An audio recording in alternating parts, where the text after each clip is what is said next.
first Vanessa legends, Neville Paterson and Anton Matacin. Well, I've played for Whyalla Croatia since 1981, right through to about 2000 and whatever.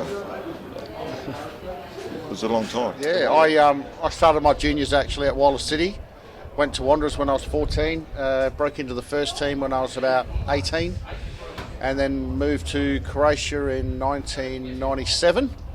And I was there all the way to the end of my career, basically, and then took up the coaching role.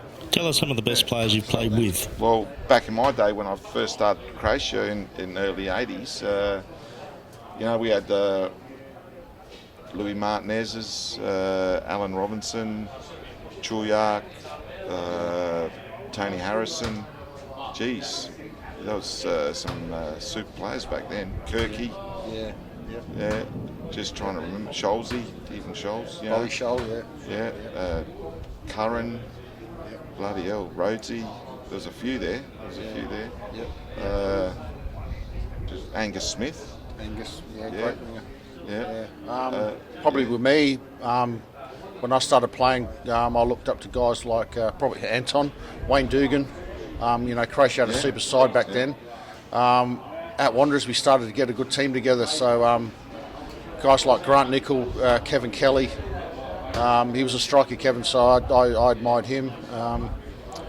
John Hunt, defender at the back. So there's some of the better players I played with. And then when I came here, I think the best player I've played with is probably Scotty Folds. So, Scotty Folds, definitely. And, Thomas Jackson from Steel, he's about my age. He dominated the league for a few years as well. So, you look at the Perry lads too. Soren Kubovinski was a big hero of mine. Guys like that. So, so it's good.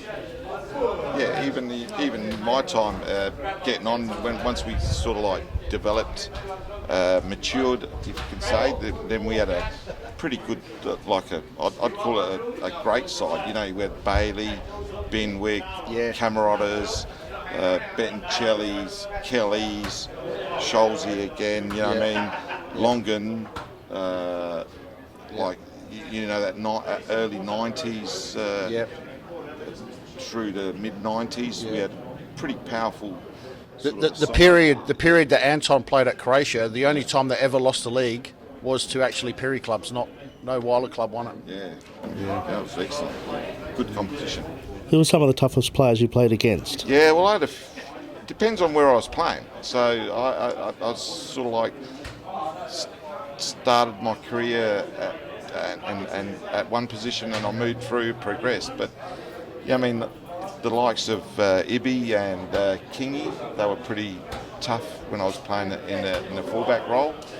And then when I was playing up front at times, Sandro's a tough nut to crack. Frank Salerno from Virtus, I'd have to say, he would have been one of the hardest players that you could ever try and get by. Sure. He was a cracker, that one. But putting me on the spot, I just can't recall, because there's a few in the time. Snipper, like at Lions, like Johnny on the spot, in the 18-yard box, trying to defend against him. Crikey, we had a day at the office when we played against him. And then there was Chief. He was another tough customer at Westlands. And still Felad Milovanovic. Chief. And there's a few there. I can't. As for me, I made my debut against Whyalla City and fortunate enough to score, and I thought this is easy, and my next game was against Lions, and Pat Finnegan marked me, so I got a massive introduction to first team football. I didn't play for 3 weeks after I played against him. I was bruised and battered. But another Lions guy that was a tough opponent, I don't even recall ever scoring against him, was Stewart Reed. Stewart Reed was a smart footballer, not just a defender that would tackle and all that. He was very clever in the way he moved, and he never dove in. He was really so. probably those two were really hard defenders for me. Cheat Chief too, obviously, and Craig Elmsley from Steel used to know how to hurt you if he wanted to. Most probably my most hardest opposition was a lot of the Perry lads. Jimmy Pisani in there. You had Muzza.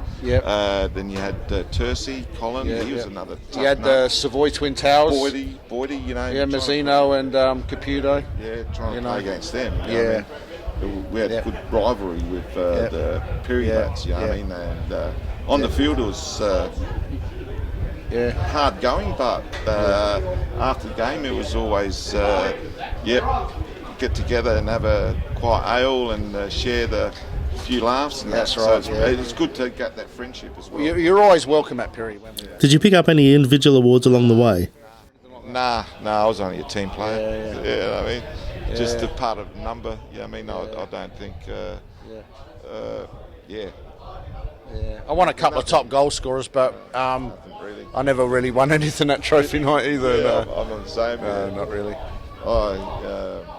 I just enjoyed playing. That's it, I suppose. Yeah. Who were some of the better coaches you've played under? When I first broke into the first team at Wanderers, we had Brian Folks as our coach. He was a very regimental coach, got you fit, but it wasn't till probably Tio Cooljack come along and coached us at Wanderers that I really learnt about the technical side and the tactical side of the game, and he was fantastic. He was probably my most influential coach. But I played under Bernie Bridges here as well. He was excellent. He was very good. So probably those two were. I took a lot out of those two into what I do now as a coach. Yeah. Well, for me, I think he didn't never ever coach me, but what he instilled in me in my younger days, most probably my old man. He set the grounding for me, and then the coaches at Lions I had a few good coaches in my junior days at Lions, and then I suppose having Kirky, Frank Caselli, then Chuyak Tio. He most probably I spent most of my time with him, so he was most probably in my senior career most influential, and the way I played, I suppose I could put it down to him. But it's hard to pick the coaches. It is, I mean, they all got their little quality that they instill on you. You know what I mean? Like, Kirky had his ideas, and then Caselli had different ideas to Kirky, and then Truart comes along, or Tio, and then he's got his own game plan. So it's always good. But yeah, Tio most probably has a long part, but also team managers I feel helped along the path as well. Well, Malky Smolgen, and I had Malky, Johnny Muscio, then Shawzo. I mean, they helped a lot as well, and in stabilising the team as well. So there's a few people around. Tell us about some of the more interesting things you've seen.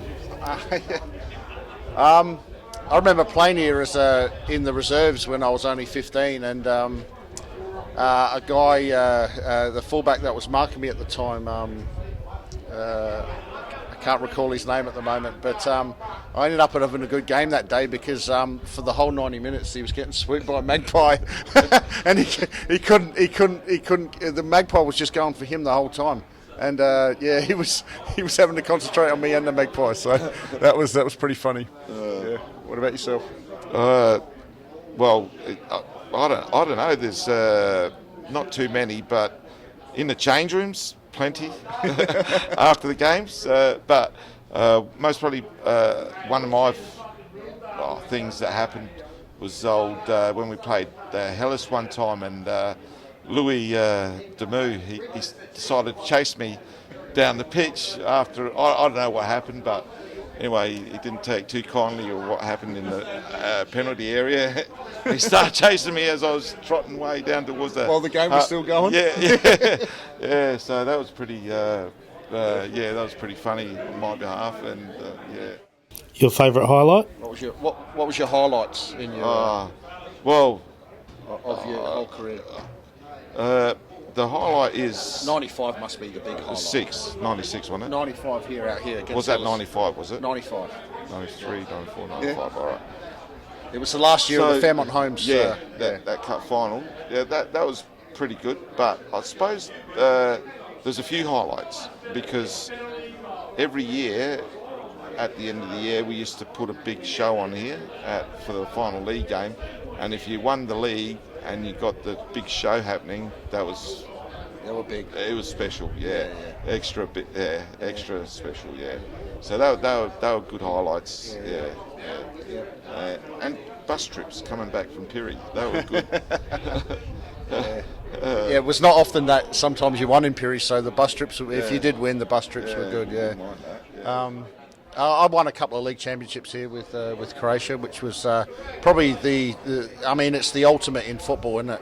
To win the league, so to win 2 was fantastic, and fortunately enough, I've been able to do it 3 times as a coach as well now. So they're the highlights for me.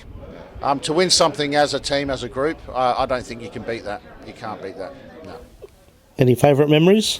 But one time I remember, sorry Mim, but we were playing Virtus here, and I scored from the halfway line at Croatia Park. Jagged it.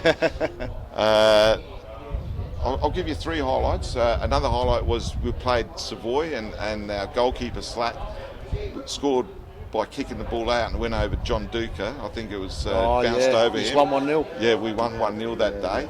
Yeah. And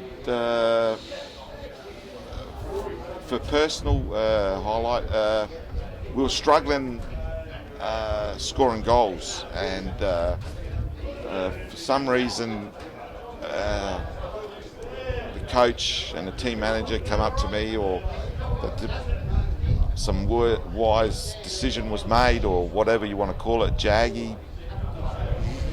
And we played Savoy at Savoy, and we won 4-2, and I got a couple at centre forward, and they just pushed me into the centre forward position, and I think I stayed there for the rest of the season after that, because we were just struggling out. We just weren't. I won't name the player; he knows who I am, who he is. But yeah, it was. There was a couple, but losing finals is not good either. They're lowlights. They're lowlights. Yeah. But you still remember them, though. I think winning your first league championship, I suppose, is a good highlight.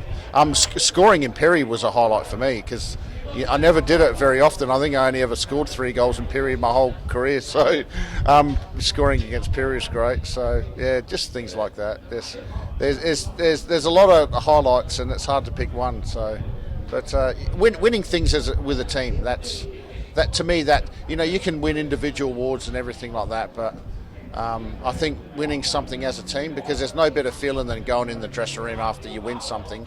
That feeling you get for half an hour where you're just singing and enjoying yourself. You can't beat that. You can't replicate that in any part of your life. So they're the big highlights for me. Yeah. Just being part of a team is good. Yeah. One thing that I always carry with me is, even though I played for Croatia, and I've had was thrilled about it. We always respected the opposition. At the end of the day, we always gave them the respect that they deserved. On the park, and until you actually beat them, you can't.